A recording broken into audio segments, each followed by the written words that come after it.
We are in the middle of summer, and for a lot of people, summertime includes outdoor activities like kayaking or hiking. Did you know, though, there's something called canyoning? According to Wikipedia, canyoning is traveling in canyons using a variety of techniques that may include other outdoor activities, such as walking, scrambling, climbing, jumping, and swimming. On July 27th, 1999, that is what our guest today was doing. Tiffany Johnson was canyoning on the Swiss Alps of all places. You might be thinking, wow, what an awesome once in a lifetime experience. For Tiffany, though, this day turned from excitement to tragedy within a matter of seconds.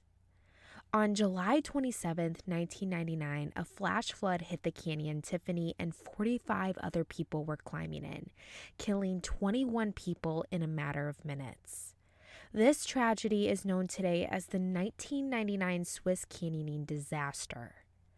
Tiffany recalls what it was like being swept away by the flash flood and fighting to survive.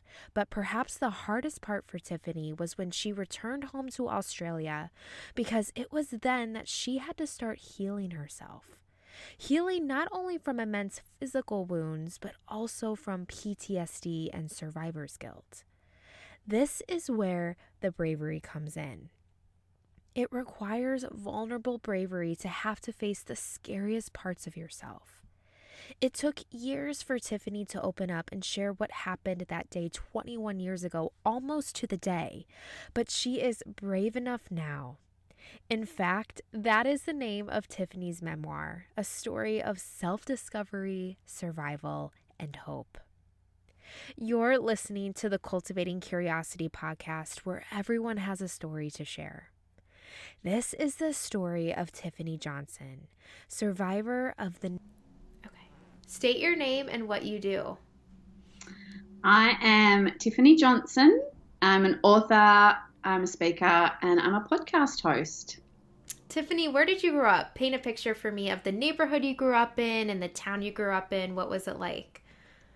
I grew up in the most beautiful regional area part in New South Wales. It's in New South Wales, Australia, and it's about 2.5 hours west of Sydney, and it's just at the beginning of where the Blue Mountains start, and it's not super mountainous, but very, very hilly. And I grew up on a farm. We had Charolais cattle, which are French white, beautiful cattle, and I lived there with my mum and my dad and my little brother, who's 7 years younger than me, and I had an amazing childhood. It was idyllic childhood. I had freedom on the farm. I rode horses and motorbikes, and I came from a beautiful, loving family, middle class, went to a good school, loved school.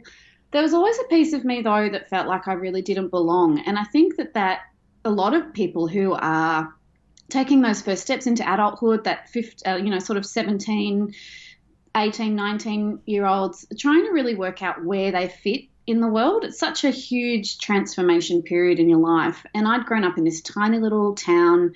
When I was born, I was actually born in Victoria, but that's another completely different story. I didn't grow up in Victoria. But when we moved back, so I was in our hometown from the age of 6 months. And, I was only 3,000 people lived there. By the time I left, there was, over 100,000 people. And now it's like a mini city. But being in such a small place, I felt like there was a piece of me that was missing, or that couldn't quite express who I truly was. But I think a lot of people feel that regardless of where they live. And it wasn't about the town. It was about me. Mm-hmm. What kind of characteristics would you use to describe yourself as a child? My mum and dad would always call me Cyclone Tiffany because I was, I love that. I was very much a very busy little girl. But then, I have these moments that I remember about my childhood where it would be winter and the fire would be on, and I'd be sitting in our lounge room in the window where it was facing north, and the sun would be streaming in, and I'd be curled up, the fire would be raging, and I'd be reading a book, and I just would be loving that quiet downtime. I'm very artistic. I used to sell a lot of my artwork. I would always be painting or drawing. I'd have my little art backpack with me when I'd go out walking around the farm and things. So, and I was always sort of a happy, cheerful, wanting to please as well. Didn't like getting into trouble. Wow, your childhood truly does seem like it's out of a fairy tale. No, I am so blessed and so, so lucky. Yeah, absolutely. Oh, that's so great to hear. So what kind of dreams did you have for yourself as a little girl? What did you want to be when you grew up? I wanted to be a chef. I was looking back not too long ago with my daughter. I have a 15-year-old daughter now, and I have a book that, when you finish high school and everyone, leaves messages and stuff. And, that all the messages were, you're going to be an amazing chef. You're such a good cook. And I actually did get an apprenticeship, but I found I didn't like the place. It was, the people weren't nice. They were disrespectful to women, and I didn't want to be in a place like that. So I went to university and did hospitality. And I was never an academic child. I was far too creative. I was always on stage. I was singing. I used to do a lot of professional singing. I sung for years and years. And anyway, in university, I actually got 100% in food tech because I was so passionate about cooking, and I still love cooking. I cook all the time. Oh, that's so great. Oh my gosh, my boyfriend and I, if we find a good recipe online, we always say it's like, we just butcher it. We can never eat good food. Like on the weekends when we get Chipotle, it's like, oh, we're feasting. Like we finally are getting decent food to eat. Oh man, that's awesome. Oh, I bet what's your favorite dish that your family loves that you cook? Oh, my daughter loves my homemade gnocchi. Ooh, that sounds good. And I have a huge vegetable garden as well, and herbs, and I have a tea garden as well. So you can grow, like, everything's in my tea garden. You can make tea out of it, and then I've got my herbs, and then I've got my veggies. But my husband's favourite one is this beautiful salmon that I do. It's like a crispy skinned salmon, and it's on a bed of wilted greens and mash, but it's this beautiful balsamic reduction, and that's his favourite. I think we're doing a dinner party, and I was trying to impress him when we were young, when we were still dating, and he invited all his friends over, and that was the meal that I made, and it's still his favourite 20 years. Oh, he has that memory attached to it. Yeah. Yeah, I don't pull it out that often. I don't make it that often, but when I do, it's like, oh, that's awesome. Oh, that sounds so good. Thank God I just ate dinner, or else I would be like, I'll be right back. I'm going to go eat something really quick. Getting hungry. Yeah. Okay, so Tiffany, tell me about your life leading up to your trip abroad. What was your life like at that time? Yeah, but going back to that point of that 17-year-old girl, looking for that part that was missing, and I went off to university and getting all my best results I'd ever got, and the excitement of that. But then the following year, I had to do work placement, and I met a man, and, fireworks went off inside me. Do you remember that moment when you first feel that intense adult passion? Like, you don't get that as a kid. And these feelings stirred inside of me, and I had no idea what they were. I didn't even know that they existed. And so, just looking at him, I was like weak at the knees, and my heart was racing. And then within a week, we'd moved in together. Wow. It was this whirlwind romance, and it was passionate and hot. And as Elizabeth Gilbert says, when you've been in a passionate relationship, how did that end up for you? Like, generally those really intense passionate relationships don't always go so well, and this was one of those. And within about 3 months, it had turned from this loved up fountain of amazing adoration, love and lust to a toxic, heated mess. And I was interstate. I was a long way away from my family. I was young, and I had no idea how to get out of it. And it just went from bad to worse. I ended up getting anorexia. I just would stop eating for weeks on end. I went down to like 40 kilos. I was skin and bones. I had low self-esteem. I had riddled with self-doubt, and the shame of letting someone treat me that way. I never thought, coming from that background, I'd heard about these types of relationships, but I never thought in a million years that it would ever, ever happen to me. And when someone pulls you down enough and long enough, you actually start to believe it, and you start to believe that you are not worth what you thought you were worth or what your dreams were worth pursuing. And all those pieces of me that I was trying to find, or that one piece, I lost every single piece of me in the process in that relationship.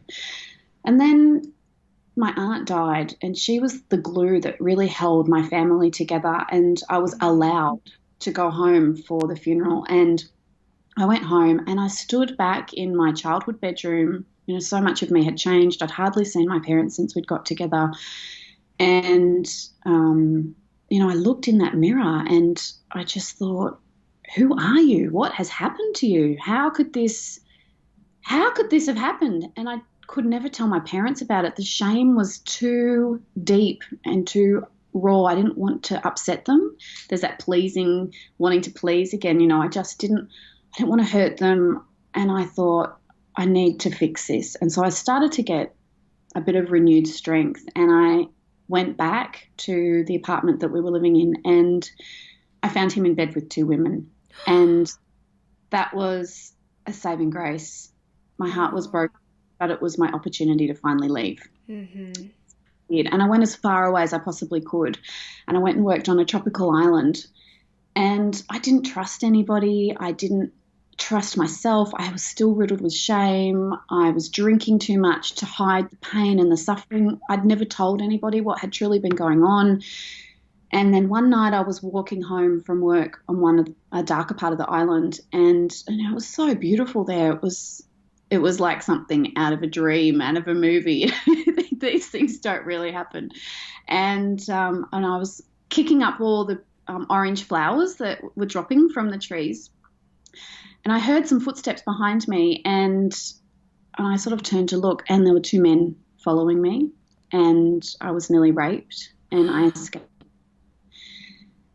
And then the next day, these things are the universe is crazy how it works. And I had a phone call from the ex-boyfriend who'd found me. And he said that he was going overseas. And I thought, it's better the devil you know than the devil you don't. And fear drove me to another point. I was terrified of going back to work. I was terrified of leaving my room. I barricaded the door. I wasn't sure what to do. And it was such a small community living on an island and working on an island. There was only one resort there. It wasn't like it was lots, and it wasn't a big island. And so I left and went overseas with the ex-boyfriend. And when we got to the UK, I was terrified of overseas. I'd been to Vanuatu when I was 6 years old. I had a very sheltered, protected, safe environment in my life. I really was naive and unworldly. I'd had this horrendous relationship, but I was so scared. And going into Heathrow Airport, and it was so big, and there was so many people, and I was absolutely freaked out. And so I remember I grabbed his hand, and I just sweat was pouring off me, and he just looked at me with complete sympathy, but then he knew that the table had turned and that he would have control over me again. And so then I stayed with his family for a while, and I found a letter. I was going through my backpack, and I knew that I had to get out of it. And now I was on the other side of the world, and I could see the same patterns starting again. And I just thought, what am I going to do? How have I made another bad mistake? How have I made another enormous bad mistake? It's not like I've made a mistake in a maths test here. We're talking the other side of the world. No one, you don't know where you're going. Can you actually do this? So I was trying to work out, holy hell, what am I going to do? And a letter fell, and it was covered in all these love heart stickers and smelt of cheap perfume. And I was like, oh my God, what is in this letter? I have to know what's in this letter. And so I opened the letter, and it was from his lover in Australia that was married, and he had paid for her airline ticket to go overseas to be with him, and she was telling him to hurry up and get rid of me. And so I grabbed my backpack and left once and for all, finally, and never looked back. Good for In the you. process, Really quick question. How long were you guys together during this time period? 2 years. 2 years. Okay. Yeah. Um, and then he was very, very good at manipulating and making me, believe, it's very similar of that cycle of, you are the princess, you are the everything, you are the, they make you believe everything that you want to hear, and then they manipulate the situation to get what they want. And he had done that to me many, many, many times over. And he, there was still promises of marriage and I love you and blah, blah, blah, blah, blah. And so I stupidly had agreed to open a joint bank account with him, and he also had used the money to pay for the married woman to go and see him. So when I put two and two together and I worked all of this out, I rang my mum, and I still hadn't told my family the true nature of the relationship, still riddled with shame and so angry at myself for having made so many bad mistakes. And when I rang my mum on a call collect number, because I had no money, nowhere to go, and was pretty much homeless on the other side of the world, she said, you can't have gone overseas and had a terrible time. Go and book a Kentucky tour. Go and see the world. Meet people your own age. It'll be amazing. And then you can work out what you want to do. If you want to come home, you can come home. If you want to keep traveling, you can keep traveling. If you want to get a job in London, you can get a job in London. But don't just put everything in that backpack and come home. You're on the other side of the world. How many times are you ever going to get there? Go and see the world. And so that's what I did. Mama knows best, right? Mama knows best. Yeah. Oh, what great advice. So hearing that from your mom, you're like, I'm going to go on an adventure. And so you book this trip, and it's a group of younger people like yourself. So people your age, you get to make friends, and you guys are country hopping essentially. So I know you said you went to Germany, you went to Italy, France, I believe, Switzerland, like a great trip. I wish I was on this trip. It sounds so much fun. Oh, so much fun and amazing. Yeah. What was your goal going on this trip? Like, what did you want to find in yourself, I guess, through this trip? Yeah, I wanted to find me. I wanted to accept myself. I wanted to accept myself that I had made the mistakes. I wanted to accept that I was probably going to make more mistakes and that it was okay. I wanted to accept the fact that everything in life happens for a reason, and we just don't know what that reason is. And I wanted to accept the fact that I had allowed that relationship to continue for so, so long. And I wanted to work out what my next steps were in life. Like, I was 21 now. I was, I had finished my degree. I had that under my belt, but I didn't want to do hospitality or business management for the rest of my life. It wasn't where I saw my future career. I really didn't know what was next. And I also wanted to find connections with other people that were genuine and who believed in me, trusted me, and loved me and accepted me, all of me, even all of those mistakes that I had made. And I found that in a young girl, a young woman who is now still my best friend. And we met in the middle of Tuscany, which was amazing. And I was looking out of the bus, and there was all these sunflowers. It was just fields and fields of sunflowers. And I'd never seen anything like it.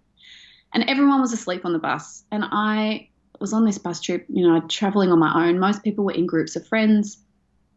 And I just wanted to share it with someone. And I was thinking how my mum would have loved it, and my dad and my brother would have loved it. And I wanted to scream, "You're missing this." I just I felt like a sponge absorbing all this new and all this amaze and wonder of this world that we live in.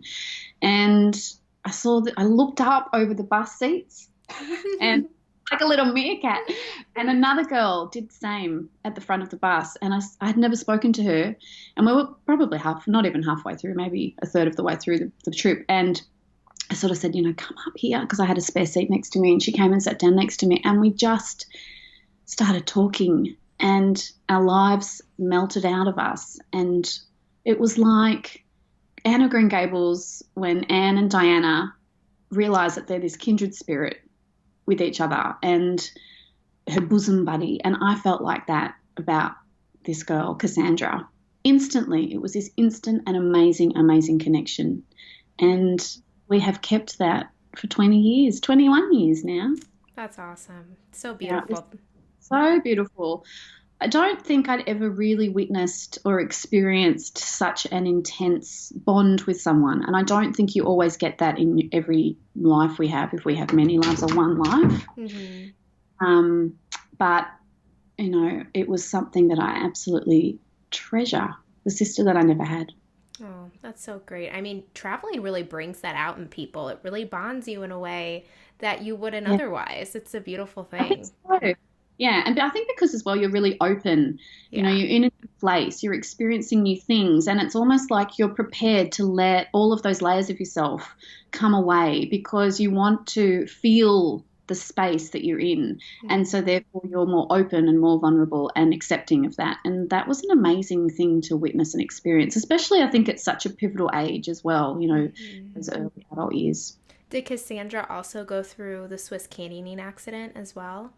No, she didn't. She injured her knee in Venice and was unable to do many of the activities because of that injury. The weird thing was on the trip, it wasn't just Cassandra that got injured. People got injured everywhere we went, and Hmm. people were unable to do a whole bunch of stuff. And it was almost like stop signs from the universe saying, stop, don't go any further. A bus kept breaking down. People got all sorts of things. One guy got helicoptered back to England because he had a burst appendix. Oh my Um, gosh. yeah, that was from the south of France. I think that happened. I can't remember exactly where that was, but yeah, there was so many things happened that prevented many of the people being able to go down the canyon. The thing with Cassandra was that her cousin was one of the people in my group, and her cousin actually perished. Hmm. It Oh, was, that's devastating.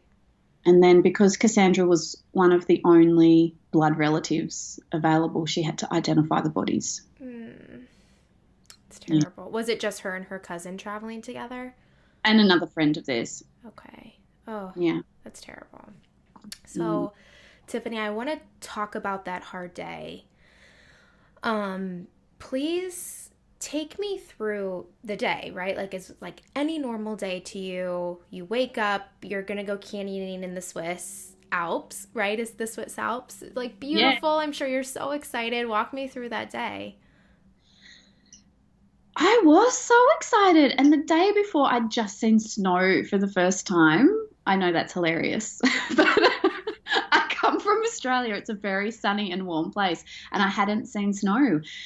And it was that snow moment, the first time I held it in my hands and I saw those mountains, and I was like, wow, if these mountains can stand the test of time, dinosaurs and blizzards and goodness knows what else I've seen, then I can too. And it was finally the moment I'd been looking for of that self acceptance and self love.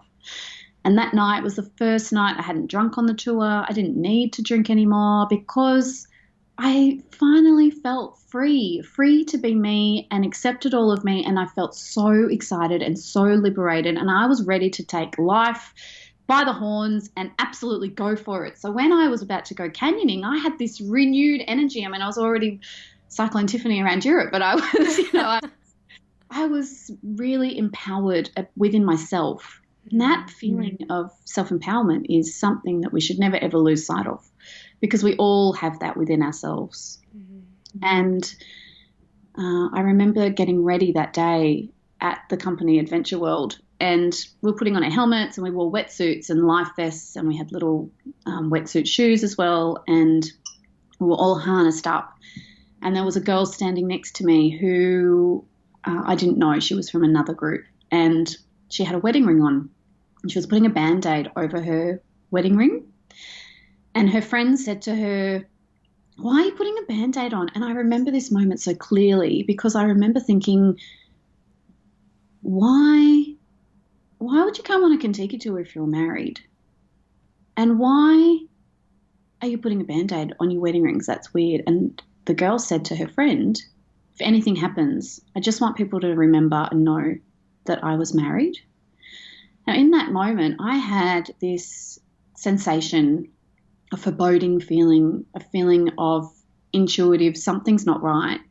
But I was so excited and so elated to be living this amazing life and this dream of being who I wanted to be. And after having gone through everything I had been through, I ignored it and I pushed it aside. But in that moment, standing on that log next to that young girl, I was like, does she feel the same as me?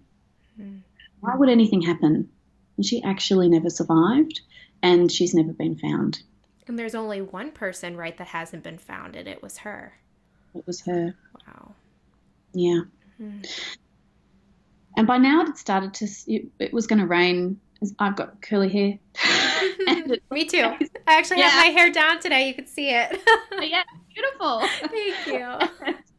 And probably just like you, when it's going to rain, it goes fuzz. Like you get this extra layer of the fuzz. Yes. Oh, yes. Oh, yeah. And I had fuzz, serious fuzz. And I was like, where is this rain going to come? I don't see it, but I can see there's thunder over. I can hear that there's thunder sort of far, far, far, far away. But what I didn't realize was that where the thunder and where the storm was actually at the top of the mountain. I mean, this is 3 kilometers up in the sky. The mountains are enormous. And so, it's like your giant mountains. And so we don't have mountains that big in Australia. And so I just trusted that everything would be okay. But as we ended up going up and towards the canyon, and it was pitch black by now, you could not see anything in front of us. The lights were on in the van. It was so, so, so dark. And you could smell the rain. And because we were in the forest, and it was so beautiful. I mean, it was so pristine and gorgeous, but it felt drizzly, and you could hear the thunder was getting louder. And the guides had said to us, we're not 100% sure whether or not we should go in today. What was actually happening was that at the very, very top of the mountain, there had been a natural dam wall had started at the top where the canyon was, kilometres and kilometres away.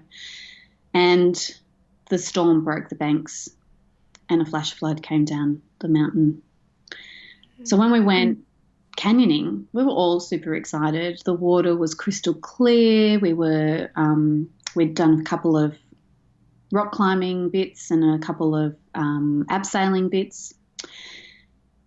And we were sort of halfway down the canyon, and I had noticed that the water had gone from that beautiful crystal clear to a murky, muddy brown, and it was rising incredibly fast. It had risen from my ankle to my knee within a matter of moments. And I said to my friend standing next to me, why is the water rising? And she's like, I don't know. And we were in the gorge. We were in a very narrow part. We were all in single file. There was nowhere for us to go, and there was nowhere for us to get out. And our guide had said to us, we need to move fast. We need to get out of here. You need to take the next jump. And so I took that jump, and I was the only one to take that jump. It was a 4-meter jump down into a waterhole. And there was another guide waiting for me,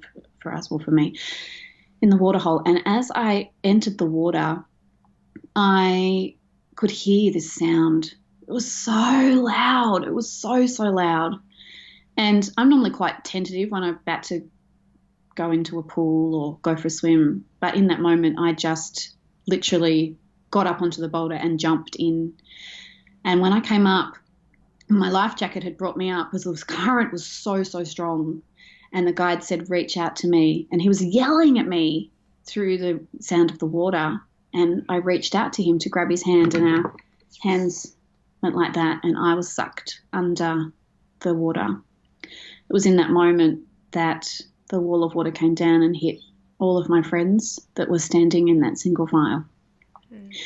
3 of us survived out of the 12 that were standing there. But I didn't know that at that point. All I knew was that I was sucked under the water in these raging rapids.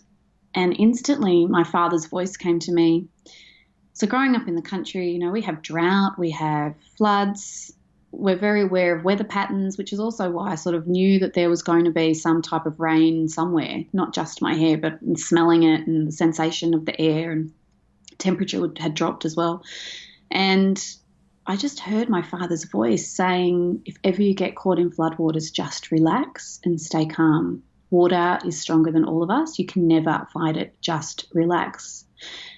And so I just surrendered my body. I had no idea what was going on, but I just let go. I wasn't scared. I wasn't frightened, or I didn't feel anger or fear or any emotion. I just let go. I felt nothing. I just was focusing solely on getting air when I could and just relaxing. because I knew that if I tried to fight it, that I'd instantly drown. So I guess I was really just focusing on survival. So I kept coming up for snippets of air when I could, and I was constantly tumbling and turning, and things were ramming into me and banging into me, and my body was going everywhere.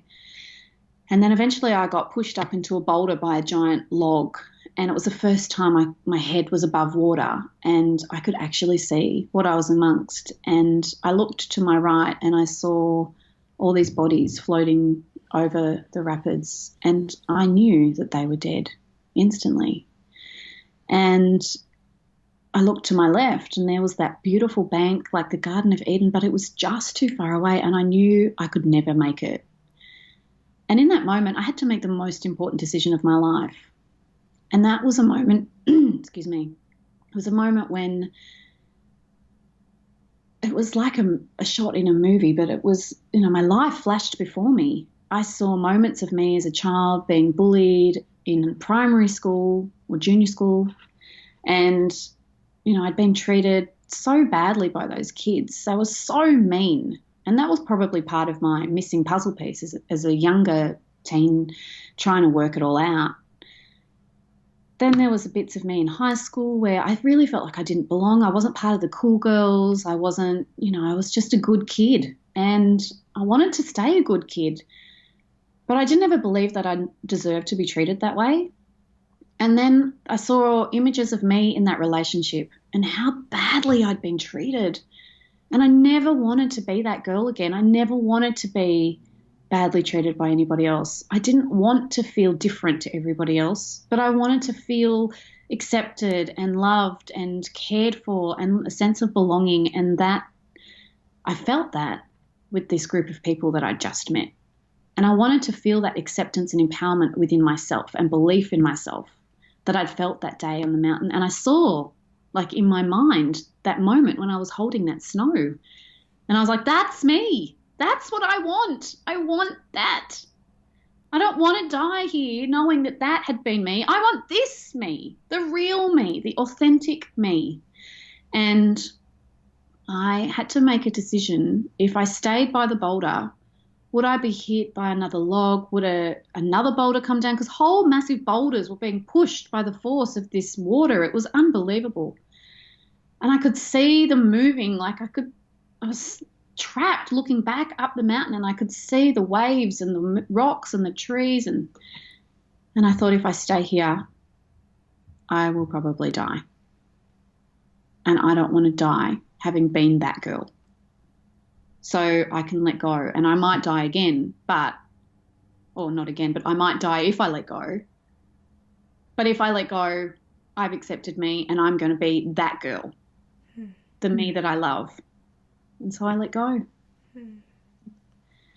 And then I was pulled under again and, the same again, trying to get snippets of air. But then there came a point when I thought, this is it. I have nothing left. And I needed to desperately take another breath of air, and there was no opportunity for that.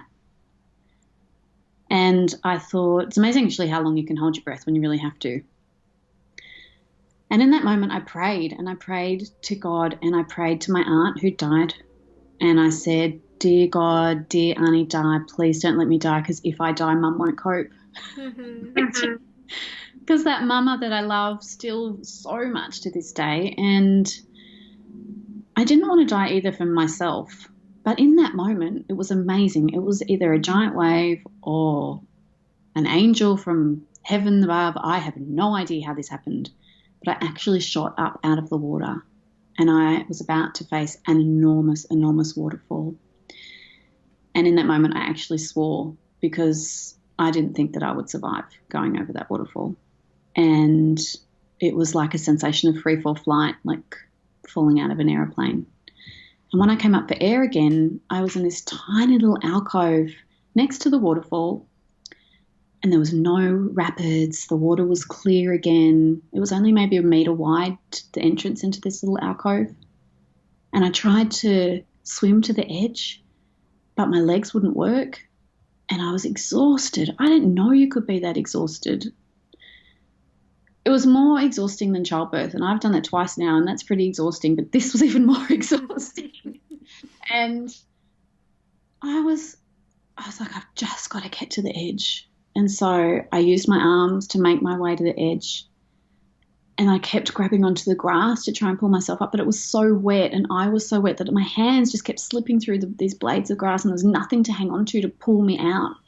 And then as my head was sort of just barely above the water, thanks to my life vest, I'm sure I would have just sunk in that moment. I had nothing left. I had absolutely nothing left. And a pair of hands reached down and grabbed me on the shoulders and tried to pull me out. But there was actually a giant log stuck through my life vest, which probably was also preventing me from being able to sort of yank up onto the bank. And I wiggled back into the water. And that was probably the first time I felt scared, because I thought, if I don't get out now, those rapids are going to come in here and take me away again, and I'm done for this time.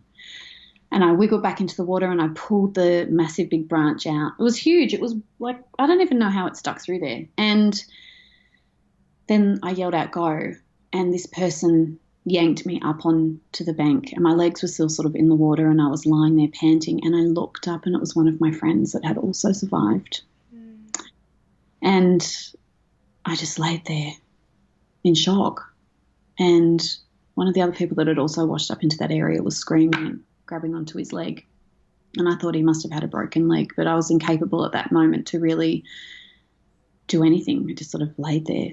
And then this person came out of nowhere. I had no idea who it was, and said, come with me and I'll take you to safety. And all of a sudden I jumped up, like adrenaline totally kicked in. I was like a soldier in combat.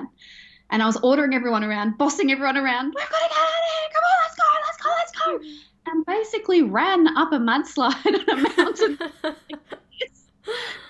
for it to get to safety. And because I really wanted to live, my will to live was very large. And actually at one point in the middle of the mudslide, we sort of came to this tiny little flat bit. And one of the guys said, the guy who pulled me out, my friend, he said, look at that, look at what we've just come through. And I grabbed him and I said, don't look at it, we've got to keep going. It's going to keep rising, come on. I couldn't look at it, couldn't do anything to do with it, wanted to get away, that fight or flight response. And we were hanging onto trees and dragging ourselves up. And then we got to the road, and there was like a special part of the road that was to stop avalanches, basically. And the person that was leading us up there pulled me up over this ridge thing, this man-made part of the road. And he looked at me and he burst into tears and he said, you're the one I couldn't hang on to. And we embraced and we were both crying. And then I became like a soldier in combat again, and I was like, we've got to go, we've got to go. And we walked down the road towards what I knew was the scene of a rescue attempt, but I knew that they were already too late. Wow. First of all, thank you so much for reliving that, to tell us that. I cannot imagine how hard it is for you 21 years later to still recap that and live through that. I mean, it's emotional. It's a lot. It's very heavy. I want to talk about when you returned to Australia. What was life like when you first got back home? Like, what was that moment when you realized nothing will ever be the same? It was horrendous. I actually was suicidal at that point. I thought having died would have been easier than living through what I was going through. And I just felt like no one could possibly ever understand. How could anyone understand?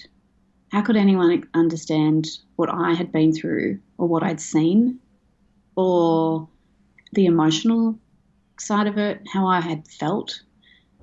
And I just refused to talk to anybody. I stayed in my bed for weeks and weeks. When I got on the plane in London, I remember walking onto that plane just the bit before you actually get on into the plane. And there's like a bit of air that comes through from the outside. And I remember standing there and thinking, I wish that I had been taken because this is just too hard. I had a lot of injuries and none of them had been picked up when I was in hospital in Switzerland, and because I never really told anybody what had happened or what I was going through, no one really understood or knew. And so, my whole body had blown up. I was really, really swollen. I didn't fit any of my clothes. I didn't fit any of my shoes. And my mum always says, I remember when you got off the plane and you came in to see us and you had no shoes on and your feet were just black, but my whole body was black. Like I looked like one of those photos in those TV shows where there's like an NCIS type TV show where there's police people looking at photos of someone who's been beaten to death. I looked like that.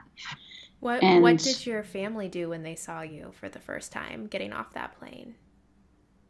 Oh, my dad embraced me, and my dad's like a really big farm bloke. You know, he's like a real country Australian man. And his embrace is the safest place on earth. And he gave me this hug and I was like, ah! It's just so painful. I had 4 broken ribs and no one knew. I had a broken leg and no one knew. And I had no pain relief. And so, and I had dislocated jaw and my face wouldn't move properly. And anyway, so, you know, I had lots of injuries. My pancreas had been damaged. I'm now type 1 diabetic on an insulin pump. My pancreas wasn't working. So, you know, my sugar levels were going crazy. And no one had any idea that all this was happening. Soft tissue damage to both my legs. I could barely walk. And especially because I had a broken leg too. And then my mum saw me. My brother, when I got on the plane to go overseas, I said to my brother, take care of mum and dad for me, like when we had a hug. And my brother and I are really close. And when I got off the plane and we were in that little room that they'd taken us to, my brother whispers in my ear, looks like it should have been me taking care of you. And he was 7 years younger than me. He was still just a kid. And he could see how hurt I was and how sore I was. And Mum just couldn't stop crying and, you know, oh, you're alive, you're alive. I'm like, Mum, I've been telling you for days. I've been on the phone to you. Of course I'm alive. And I didn't think you were alive until I saw it. It's very dramatic. Sounds like a typical mom response. My mom would be the same way. Yeah, that's exactly right. I needed to see you. So, you know, she was hysterical, but I was angry. I was so angry. And like I said, I literally just stayed in bed for weeks and weeks and weeks and weeks. And then eventually there were 3 pivotal moments on my return to recovery. One of them was I got up one morning to I was trying to do life. And the TV was on and I sat down, flopped in the couch and I looked at the television, and it's also the thing was too that we haven't talked about yet was the intensity of the media. This was an international disaster. It was Switzerland's largest ever natural disaster. It was the largest loss of lives of Australians outside of war times on foreign soil. The Australian Governor-General went over to be with the families. Identifying the bodies was a nightmare. The way that the rescue teams and the crisis management teams dealt with the trauma actually changed how all disaster and crisis management changed from that trauma, and that team actually go around the world and teach people how to deal with that situation. Bali bombings, 9/11, the Thai boys, anything, the Thai boys that got stuck in the cave, all of those people that dealt with the crisis and the trauma afterwards have all been taught the methods that these people learnt from the Swiss Canyoning disaster. We had over 200 journalists around our chalet. They were camping there. The photos and the flashes didn't stop all the time. People were constantly yelling at. It was on every newspaper. It was in the New York Times. It was on the BBC. It was all over Australia. We had helicopters over our family farm. We had TV crews in the street. The intensity of the media was insane. And I think after Princess Diana died, that sort of paparazzi style died down a little bit. It's still bad, but I think that sort of died it down. And it was just like that. It was because this happened before she died. It was intense. They were everywhere. You couldn't go anywhere. I really feel for people who are seriously in the spotlight, because you can't have a life with that. So having that on top of everything else really compacted on how I was feeling. And so I was sitting there looking at the television, and again, it was sprawled all over the TV. But they were announcing that there was a memorial church service event happening in Canberra, in the nation's capital. And they gave the details, and this is open to the public, anyone who wants to come. And I called out to Mum, Mum, what are you doing today? And she said, oh, meeting a friend, and I've got to go into town, and da-da-da. And I'm like, cancel it. We're going to Canberra. I'm going in the shower. Get ready now. And she's like, what? And I go hobble down the hallway to get to the bathroom. And then she looks at the TV, and then she calls out to my dad, and they change their day. And Mum and I drove down to Canberra, which was about a 4-hour drive. And we got there just in time for the service. And there was, security on the door, because this is before 9/11. Security was a lot less, so there was a couple of people on the door. And you had to sign in, and you had to say why you were there. And I remember picking up that pen, and I was literally shaking because the media were everywhere again. They were poured out of the church, onto the street, onto the other side of the road, down the road. They were everywhere. And Mum says to me, it's going to be okay. You can say who you are. And I was like, I still haven't really spoken to anyone at all for weeks. And so I wrote my name, and then I wrote why I was there, and I just wrote survivor. And I had people around me. I had security service around me within a matter of seconds.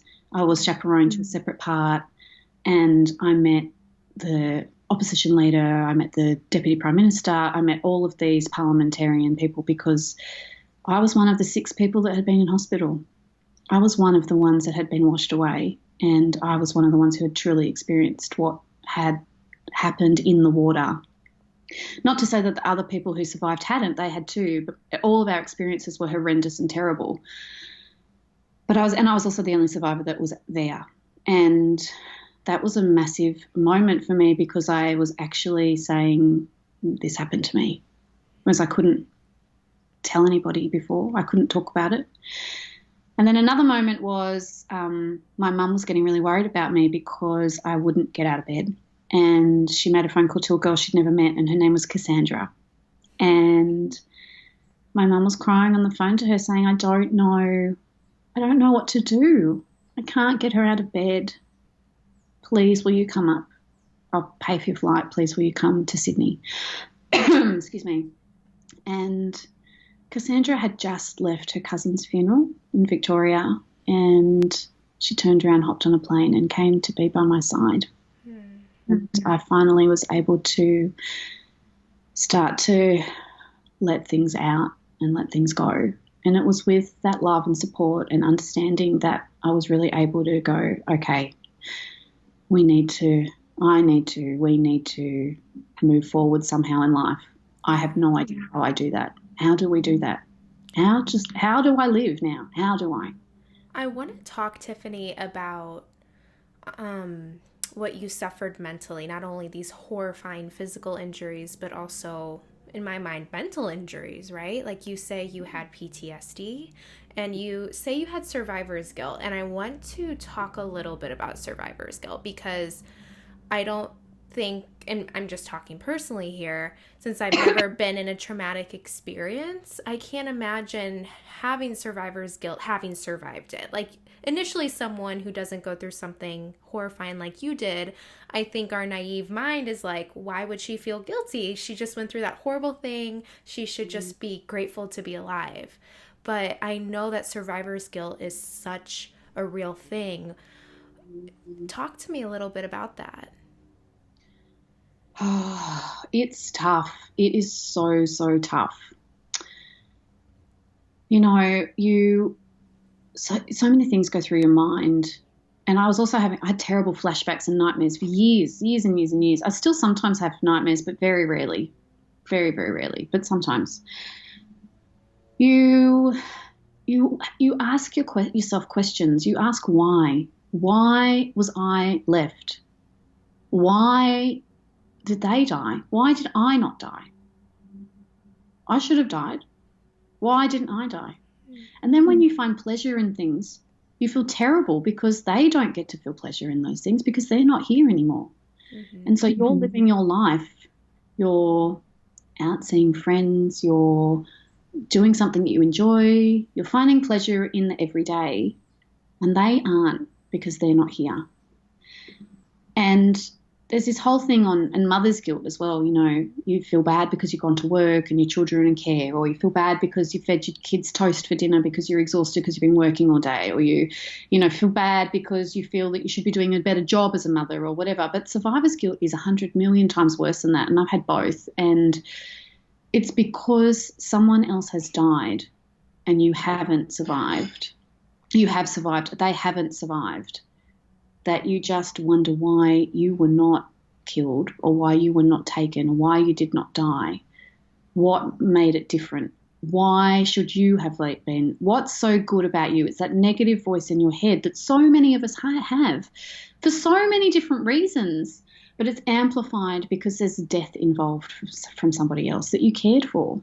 Mm. And even if you didn't know them, there were people who died that I didn't know. I didn't know all the guides. I didn't know all the people from the other trip, but that didn't mean that their lives weren't of value and that you didn't appreciate what they had brought to this earth. And it takes a very, very long time to be able to turn that voice in your head into how lucky am I for the everyday. And it's through the right tools and the right therapy that you're able to come out the other side of it.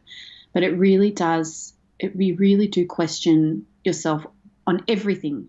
And then you feel bad because if you do have fun doing something, like something really tiny like, I don't know, say you were having a piece of chocolate, a favorite brand of chocolate, and then someone said to you, oh, that was the person's name, let's say Frank, that was Frank's favorite chocolate. Well, then you no longer find pleasure in that chocolate anymore because you're like, well, it should have been Frank having the chocolate, not me. Why am I worthy of having this chocolate? Wow. Does that explain how it works?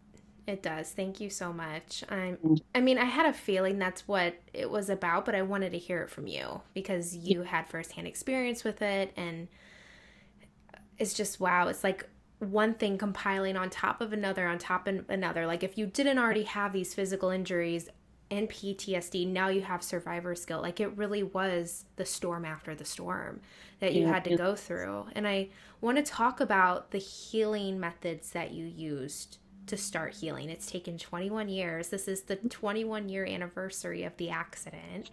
And I want to start off, what are the pivotal tools that you've used to really turn your life around and be the amazing woman you are today? Oh, thank you, Sabrina. I went and got the right therapy. And I think that's really key and important because even though that was my experience of survivor's guilt, it could be different for somebody else. And what I experienced as PTSD, it could be different for somebody else because we all have had different experience and then we react in different ways. It's just that that's the label that they put on it for the feelings that we're experiencing. So I went and saw my GP first, my general practitioner, medical doctor, and talked to them about what I was going through. And I knew that things weren't right. And I went and sought the post-traumatic stress disorder unit help. They run a special program at this particular major hospital in Sydney that specialised in that area in particular.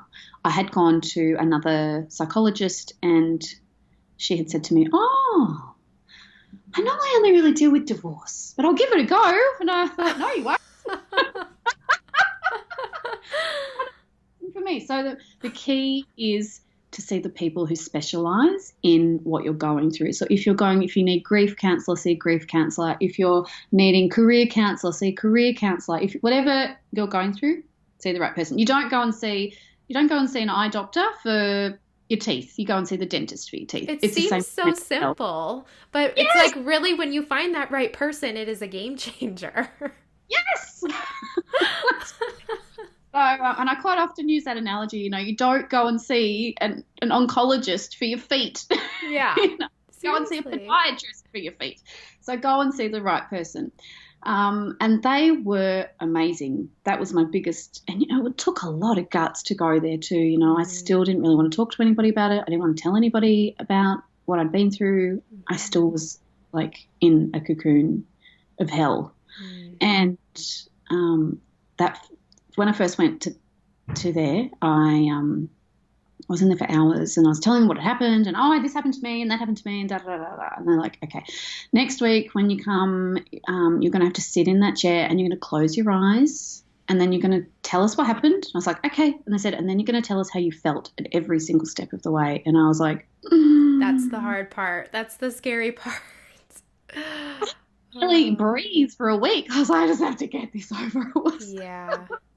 Oh, that week, that was that day that I had that appointment, and it was after work. I couldn't function. I was constantly sweating, and that session took like 3 or 4 hours. That was hard, but going through the hard stuff gets you to the other side. Journaling was a massive, massive tool. Freeform writing, I've always journaled my whole life, but journaling at that point in time was huge, huge, huge, huge. And just being real and authentic and being honest with yourself. And I always find now that when I journal, and I have done, like I said, I've journaled all my life, but in particular, that was a really, really important time to be doing that. I find I'm able to find a solution for myself, for my problem that I'm having. And I just sort of, why do I feel like this? This is why. Well, that's happened. And why do I feel like that? And how has that happened? And I just am able to nut it out more than if I just were to sit in silence on my own. And then throughout, so they were the two really big ones, was that really accepting how I'd felt. Oh, it was hard. And then the writing. But then I did a lot of artwork as well, because I'm artistic. We talked about that before. And so I did this beautiful artwork that actually hangs in my lounge room now, and it took me years and years for it to me to accept that I would show other people this artwork. And I was in a mad rage. I was mad about what had happened, and my insulin pump's just buzzing. Okay. You're good. It's going to keep, and it's going to annoy me. Sorry, I just deal with that. And then I've had it on meeting mode, but it still buzzes. Oh, I didn't even hear it. No, you're okay. Yeah. So proof that it still affects my life daily, all the time. This painting, and I'm happy to share it with you if you want to put it in your show notes or wherever. But yes, please. I would love to. I was so angry this day, and so I just grabbed a whole bunch of different mediums. I had some fabric dye, I had watercolors, I had pastels, I had crayons, I had paints. I just grabbed this big box of stuff, and I had this huge big piece of paper, and I thought I'm just going to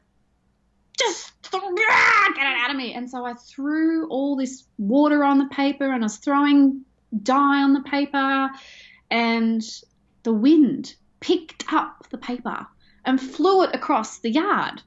And so that made me even angrier, because I was trying to get it all out of me. And then when I got finally ran chasing my paper, with this painting going off in the distance, and I finally grabbed it, and what had happened was the basis of the actual artwork. And then within about 20 minutes, half an hour, I had finished this artwork, which completely depicts what happened.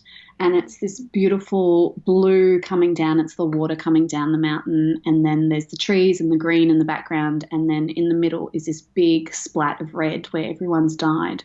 But then there are all these orange and gold flicks all over the page, which everyone's soul's going to heaven. And it just makes me remember every single day to be grateful for the blessing of being alive and appreciate the small things. Because, you don't have to be washed away in a flash flood to get to that point of appreciation and gratitude in your life. And it took me so long to finally accept, with the right therapy and the right tools, doing the artwork. I did so many paintings, so many paintings. And I also did a lot of boxing. Boxing was great to physically get that anger out of my body. And I found that a hugely, hugely useful tool. I don't run or anything like that, but I did like the boxing, and I could feel the anger coming out of me. And eventually one day I was boxing again, and the trainer was like, come on, get into it. And I was like, I don't have any left. I'm done now with the, I'm good. Isn't that amazing? You're truly releasing energy. Yes. So good. So good. I know a lot of child psychologists talk about kids who feel pent up anger, or they're, got ADHD, or they're feeling anxious, but they're expressing their anxiety through anger. They say, go for a run in a circle for 10 times, and then they'll come back and they're, because we do store all of our emotions in our cellular memory in our body, and we have to find a way of getting it physically out of ourselves. So that was another really, really great tool, was being physically active. So they're my art and my boxing and my journaling and seeking the right help. So important. Those are all really, really great tools. Thank you for sharing those with us. It's my pleasure. Before I let you go, I want to talk about your book, Brave Enough Now. Yes. Oh, don't worry, Tiffany. I did not forget. I'm so excited. Just in the moment. I know. I've been so excited to talk to you about your book. You're an author. Yes. You're the first author I've ever had on the show. So excited. Yes. So Brave Enough Now is a memoir about your life and about the experience that you went. Why are you brave enough now to share your story 21 years later? You know, I always thought that I was going to write this story because it's amazing. I mean, if I was reading someone else's story that was my story, I'd be like, wow, that's unbelievable. But I love telling a story. I do love, and I've always written in my journal, as I said before. So that's actually what led me to writing the book. But I knew that if I'm just a normal person, I'm a girl from the country, and I have had the most normal, amazing, sensationally incredible, basic, humbling life. And if I can do it, if I can get through that, and I can get through all the other things in life, you know, living with diabetes, having kids with diabetes, you know, there's so many parts of me. It's not just about that. But I thought, normal me, acceptance of me, if I can get through this, and if I could help somebody else find who they truly are from reading my story and feel inspired to live a life that they really honestly and genuinely love and be brave to do that, what a gift. What a gift I have. How can I not do that? I have to do that because it really, really could help somebody else. And I know that it has helped so many people, and that, it just brings tears to my eyes because I just feel so good knowing that someone else who's having a rough time, who might have been in a bad relationship, who doesn't feel like they can be their true self, who feels like the pieces of themselves are missing, who has had a car accident or lost a loved one from some terrible trauma or accident or been sick or they've had COVID, or, you know, there are so many things in our world where we all experience trauma. Trauma is trauma is trauma. There is no hierarchy of trauma. You could have lost a loved one when you were young or older or whatever it is. We all have gone through something. But if we all know that we can move through it and we can get to the other side and we can live a life that we love, then that's amazing. And if I can help make that happen, well, I'm very, very blessed. What does it mean to you to be brave? To me, to be brave, it means to live as your authentic self. Mm-hmm. Because every single day when we're faced with challenges, it can be really hard.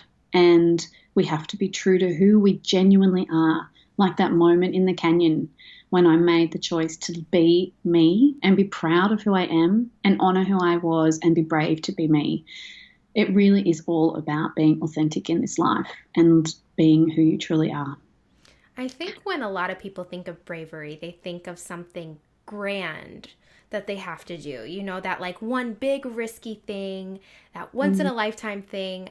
I don't know. That's what I think of when I think of bravery, or I think of that. Like with medals or. Exactly. You know. Exactly. Like it happens to a select few of people. Like there's that select group of people that are just brave, but we all can be brave. Like how in your life, and what do you suggest to everyone listening, how we can implement some bravery in our life every single day? Even we might be doing it now and just not even realize that we're being brave. Yeah. And the reason I chose the name Brave Enough Now was because I felt brave enough now. And we can all be vulnerable to be our authentic self. And we have to be brave to do that. You know, even trying to and being honest with ourselves. I mean, if you can be honest with yourself, that's a brave thing to do. Mm-hmm. If you can honestly say to someone, you know, this is how I'm feeling about this, that is brave. If you can take a step in your job and tell your boss or your colleagues or whoever it is, you know, this is how I'm feeling about this. How about we work through it in a new way, or look at things in a new way? Or, you know, there's always that thing that isn't within you that you're scared to do, if you can look at it with love and compassion and acceptance, then you can move through that and you can come to the other side and you can be brave to do it and just take that step with that big, deep breath and know within your heart that you are always loved by yourself and that you have you and you are amazing and authentic and unique and important. Mm. Tiffany, where can people find you on social media if they want to connect with you, say hi, ask you a question? Yes, I would so love that. So I am on Facebook at Tiffany Johnson at Brave Enough Now. I have a Facebook group as well called Brave Hearts, which Oh, is great. fantastic. It's a beautiful community of people who just share their daily life and how they've been brave, and we all support each other in that. There's all sorts of things in there. People sing songs and Oh, I love it. about small things and big things, and just a really beautiful, compassionate group of people. And that's growing by the day. It's really great, gaining momentum. And then I'm on Instagram, Tiffany_J_Johnson. I'm on Twitter, Tiff J Johnson. And you can always find me on my website, tiffanyjohnson.com.au. You can always send me an email, tiffany@tiffanyjohnson.com.au. And then there's my podcast as well, which is called When We Are Brave, which is a group of amazing people sharing inspirational stories on everyday things, on amazing things, on how they live their life bravely. And there's even more tips on there because I love sharing tips to help us all feel brave in our life. Oh, I love it. I cannot wait to tune in. I'm so excited. Tiffany, my last question for you is a question I ask all of my guests, and it's how do you cultivate curiosity in your life every single day? Oh, that's such a fabulous question. I do love the name of your podcast. It's so fantastic. Thank you. I think the best way to cultivate curiosity is to always be open, to really be open and mindful and not look at things in a square. Don't put things in a box. When I say open, I think, we're faced with so many there's media coming at us left, right and center, and there's social media and there's people's ideas and thoughts, and it's coming at us from everywhere. And I think we need to be open in how we receive that information. Pick what you want. Yeah. Be curious about certain things. Do some more investigation on other things, leading to make a difference in your world in some way within yourself or within your wider community. But I think that's the key, is to be open-minded. I think we could all learn a lot from that, and that helps us to be curious and cultivate curiosity. Tiffany, thank you so, so much for your time today and sharing your story. That is my pleasure. Thank you so much for having me.